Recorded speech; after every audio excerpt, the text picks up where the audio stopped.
Hey, welcome back to another video on 2A Talking Tactical. It is Thursday, January the 18th, 2024.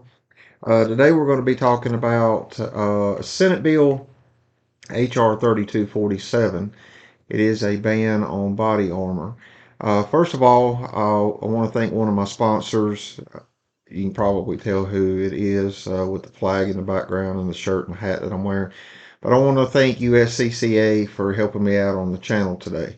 If you're a gun owner who carries a gun for personal protection for yourself, family members, or others, or just use a firearm to keep in your home for personal protection, you hopefully you'll never will, but you may want to look into self-defense protection in the event that you are involved in a self-defense incident. USCCA, in my opinion, is by far the best. They offer 3 levels of membership. We're starting at $29 a month up to $49 a month. With a membership, you get immediate coverage for bail, attorney fees, civil litigation, and much, much more. Just for signing up, you can also get a free subscription to Concealed Carry Magazine sent to your door mailbox, online training, and a ton of videos to keep you updated on the changing world of firearms and self-defense laws. Also be included in drawings for free firearms, gears, and gadgets. Within a few days of signing up, you will receive your USCCA welcome package in the mail. This includes your membership card. Here's mine. Uh, You'll get that, your ID, your post-incident instructions, which is on the back, with what to do if you're ever involved in a self-defense situation. Also, within a few days, you'll get another part of your welcome package. Recently, someone I know signed up and they received a USCCA range bag and a USCCA survival gear bag. Had like a flashlight, pen, a compass, and some other little gadgets inside of it. With your membership, again, you'll have the critical incident phone number, or if you are involved, you call that number. It also has some post-incident instructions, give you a guide to go by right before you call. But you will be connected with a live person who will help you guide or will help guide you and get you in contact with the USCCA attorney immediately. USCCA provides 24/7, 365 coverage. If you have your own attorney or an attorney in mind, that's fine too. Once a member, you can download the USCCA app on your smartphone or Android or iPhone device. It gives you access to your personal information, your membership ID, phone numbers, as well as your unique USCCA referral code that you can pass on to others. When others sign up using your referral ID, you get notified that someone used it and immediately receive a coupon for $200 that you can use in the USCCA store for some great merchandise. Recently, I used mine. I purchased a real heavy USCCA debossed sweatshirt. It's really, really nice. It's warm. I love it. I got this shirt. I picked up 2 pens. I'm trying to remember what else I got. I believe that was it. Oh, and I got another zip up jacket, kind of a lightweight jacket. So if you're interested in joining, please use my referral link. You'll find it below. And what I plan on doing with that is using the credits to buy different kind of merchandise and items. And I'll want to end up giving that away to my subscribers on the YouTube channel. So if you do use the referral ID and you do sign up, shoot me an email or a message with your name and email address. And so I know who you are so I can add you to the list for the drawings when I get the items. Now I want to go ahead and get to the video. So HR 3247, what it is a ban on body armor. As we all know, a certain political party has been after firearms, the Second Amendment, trying to rewrite it and whatnot, however you want to word it. So this all started back May 14th of 2022. Aaron Salter Jr., who is a retired Buffalo PD officer, was working security outside of a Tops Friendly Market in Buffalo, New York.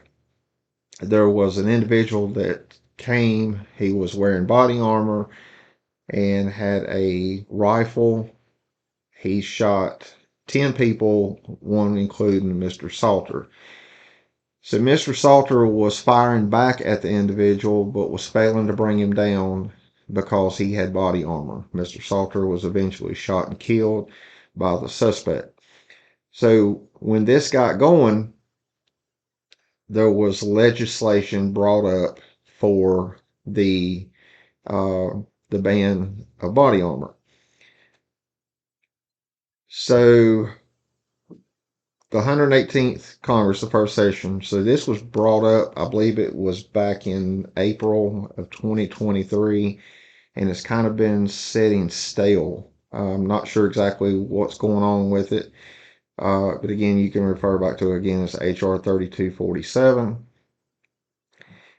Uh, so there's two main sponsors behind this, and they're basically giving the story that you can. Uh, it's kind of twofold. Uh, kind of a little irony here. So they say that a good guy with a gun can stop a bad guy with a gun. Well, here you had a good guy with a gun that was not able to stop a bad guy with a gun because he had body armor on. So what they're wanting to do is they're wanting to ban body armor and other items. On the body armor side of the plate carriers, it's level 3 and up.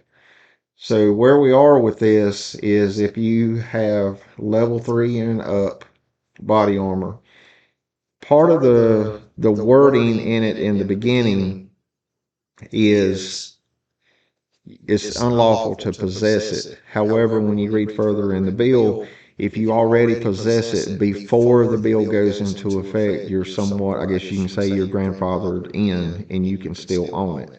You can't buy new body armor level 3 up or any of that. So, but if you already own it, you can, according to the bill the way it is right now, you can keep it. So we'll see what happens with that. So again, it's remained stale. I don't know what's going on with it. Um, it's not been heard yet. It's only been introduced. So again, when you're talking about the other items that they're wanting to ban, they're also wanting to ban ballistic helmets and they're also wanting to ban ballistic shields. Again, all this falls under if you already own it before the bill goes into effect, you can still possess it. So if I guess my suggestion is that if you were thinking about buying body armor, a helmet, or whatever the case may be, you may want to expedite that.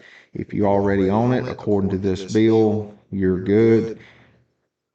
The biggest thing they're looking at, I think they're trying to ban it in New York. However, uh, if it does pass, I'm sure other states are going to follow, just like with some of the rules and regulations they come up with assault weapons, the assault weapons ban, high capacity magazines, and whatnot. So it may end up going nationwide as far as body armor. Now, a while back, I was looking in to possibly buying some, and I was looking at different companies, and I'm not going to name the company, but one of the companies would not sell because I don't really know. They just said that it was only they were only able to sell to law enforcement, military, or an FFL. Now, in the state of North Carolina, you are prohibited from owning body armor if you are a felon. Supposedly, FFLs are supposed to be going and doing a NICS background check on an individual who's wanting to purchase body armor, and if they pass the NICS background check, then they're good to go. The problem is, from what I remember from doing NICS background checks when I was working under an FFL, it there was no question asked about whether it was body armor or not. It was to purchase a firearm or redeem a firearm if it was at a pawn shop. So we'll see what happens. So one of the interesting things that I thought, one of the things that they brought up, I thought was interesting, was that the mayor in Buffalo said, Mayor Byron Brown said that the Aaron Salter Jr. Responsible Body Armor Possession Act will help prevent the next mass shooting like we unfortunately experienced here in Buffalo on May the 14th, 2022, from happening in our community and communities across our country. So that's why I say if it passes in New York, you can pretty much bet that other states are going to pick it up and they're going to put their own words on it. They're going to put their own amendments in it and try to get that passed. No average person needs tactical body armor for protection. So, when I've read this several times, and one of the things that come to mind is, and I don't know the exact prices on them, but I know several manufacturers of body armor are making ballistic backpacks for kids to put their books and stuff in to take to school. So I'm not, again, if I don't know what I'm talking about, I'll tell you I don't know what I'm talking about. I don't know what the levels are on them. I don't know if that falls under the level 3 or if it's level 3 or if it's above level 3. I don't know. But one of the things that I thought was kind of ironic here is, it said no person needs tactical body armor for protection. Well, if they're going on the plate carriers, they're going on the helmets, they're going on the shields, then I would think that the backpacks would kind of fall under that. Now, they've not addressed that in the bill, so I don't want to assume, but it's just something to think about. So is that, if a parent wants to buy a ballistic or bulletproof backpack for their kid to take to school, is that going to prohibit them from buying and possessing that? I guess we'll wait and see, but that was kind of one of the things that stuck out in my mind. I don't know how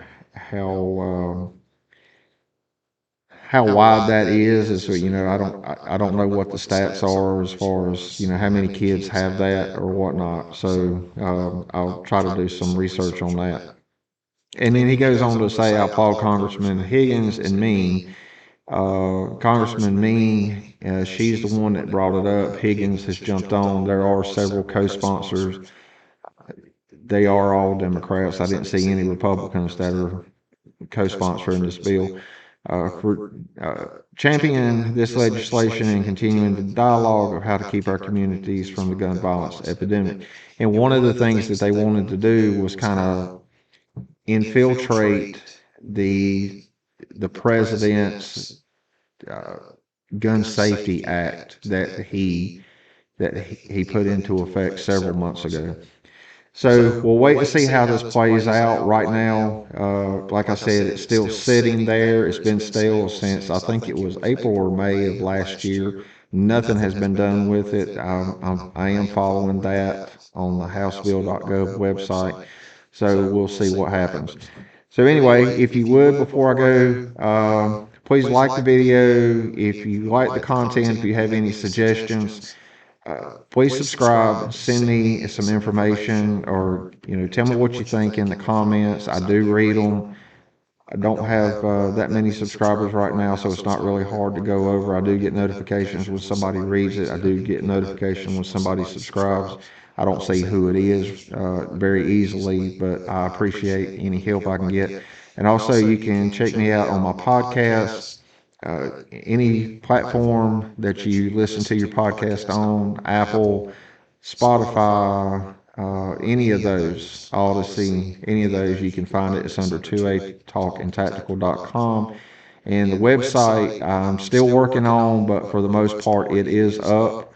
There's some information on there about self-defense protection and attorneys and the differences and whatnot. So that information is on there now, and that is at 2atalkandtactical.com. You can find me on Facebook, Twitter, or X, Instagram. I'm also on TikTok. I've got a new channel on Rumble. I'm working on that as we speak. So go check me out. Like and subscribe where and when you can, and I do appreciate it. And until then, appreciate it, and y'all be safe.